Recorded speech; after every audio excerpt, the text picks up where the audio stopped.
Republican party of इंडियाच्या बैठकीमध्ये संजय टोकाळे यांचे महाराष्ट्र प्रदेश सचिवपदी नियुक्ती करण्यात आली।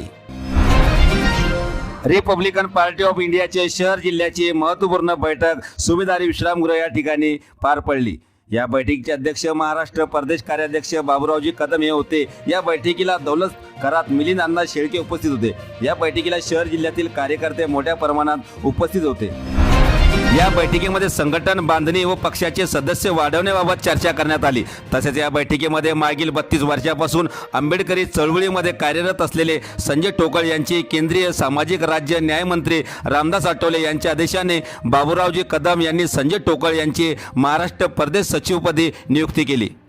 नियुक्ती झाल्यानंतर सर्वच कार्यकर्त्यांनी त्यांचे अभिनंदन व पुष्पगुच्छ देऊन सत्कार केला। यावेळी जिल्हाध्यक्ष विजय मगरे, बाळकृष्ण इंगळे, युवक आघाडीचे राकेश पंडित, ब्राह्मण आघाडीचे लक्ष्मीकांत पिंपळे, शरद कीर्तीकर, लक्ष्मण हिवराळे, डॉक्टर कासलीवाल, विकास सोनवणे, विकास राऊत, नितीन सूर्यवंशी, विश्वजित काळे, JK अमराव, मिथुन सोनवणे, भीमराव मोरे, सुमित भटकर, मनोज कासारे, पांडुरंग सोनवणे, सूरज पाखरे, सुभाष मानवतकर, कैलास गायकवाड, विशाल गायकवाड, तालुकाध्यक्ष गंगापूर काकासाहेब कोळसे, कन्नड संदीप सादिवे, सिल्लोडचे KK जगताप, विकास सोनवणे, एकनाथ शरणागत, मारुती क्षीरसागर, पांडुरंग कसबे, लक्ष्मण हिवाळे, अतुल कांबळे यांच्यासह मोठ्या संख्येने कार्यकर्ते उपस्थित होते।